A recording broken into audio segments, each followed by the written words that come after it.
好，咁除咗咧，我哋上邊嘅計法啦，即係就咁匹翻啲數落去，用兩個嘅 data 咧去計翻嗰個 EA 之外咧，我哋亦都會用呢個 graphical method 嘅 graphical method 就係畫圖嘅方法去揾翻嗰個嘅 activation energy 啦。OK，咁點樣用畫圖嘅方法去揾翻 activation energy 啊？你見唔見到呢個位置就係嗰條色啦？OK，咁呢條色咧，其實轉一轉個位置，負 EA 除以2.3RT 呢個位置咧。搬去前邊就係搬咗咁樣嘢啦，然後呢個 log A 記唔記得 K 呢個 weight constant 其實係有俾你㗎，然後 temperature 你都知㗎嘛。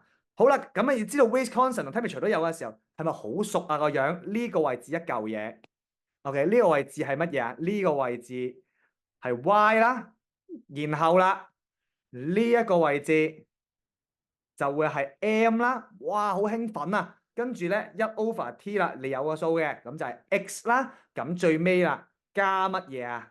加 C 咯。所以你見唔見到又係 Y 等於 MX 加 C 嘅東西出現啦？OK，咁啊 Y 就係 log K 啦，X 咧就係1/T。咁你計出嚟嗰條 curve 嘅 slope，即係嗰條線嘅 slope，咁個就係 M 啦，M 就會等於呢一個數啦。咁然後你咪梳翻個 EA 出嚟咯。最尾啦 C 咧 intercept Y intercept 就係 log A 啦。咁所以其實你都計到個 A 出嚟㗎。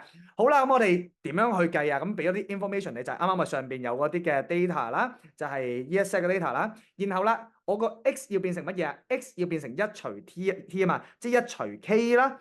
呢個位置就每一個數字都要點啊？變成一除556啦。首先呢個位置就係一除629啦，呢度就係一除78啦，如此類推，揾到呢一 set 嘅 data 啦。可以揾到呢一 set 嘅 data 之後咧，就 log 細個 k 啦，即係 log weight constant 啊，就係呢一個 weight constant 啦。log 咗佢，又會有 set 新嘅 data 出咗嚟啦。好啦，揾晒 data 之後就可以畫 graph 啦。咁啊，x axis 係乜嘢？x axis 就係一除 t 啦，y axis 就係 log k 啦。好，由於時間關係咧，我已經畫完個 graph 啦，based on 呢啲嘅 data。咁啊，記住啦，x-axis 咧就揾翻個嘅啱嘅 scale 啦。咁因為之前嗰啲1.1之前嗰啲其實係唔重要噶嘛，即係唔 involve 喺呢個即係畫呢個 graph 當中啦。咁所以咧，我哋可以用呢個嘅波浪形嘅東西咁咧，我諗學數學學過呢一個樣嘢啊，就代表0直接飛到去咧呢1.1嘅意思。OK，畫完呢條 graph 之後咧，揾翻兩點啊，其中兩點啦。咁我哋通常就會揾一啲。係唔係 data 嗰兩點，就係嗰條呢個 graph 上邊嘅，你自己揾嗰兩點啦。揾完兩點之後，其實你咪揾到個 slope 咯。而個 slope 係等於啲乜嘢啊？睇翻上邊呢個位置 M 啊嘛，M 就係個 slope 啊嘛，slope 就等於負 EA 除以2.3R。咁最尾咧，你其實就可以 pop 翻，即係計翻嗰個 slope 啦。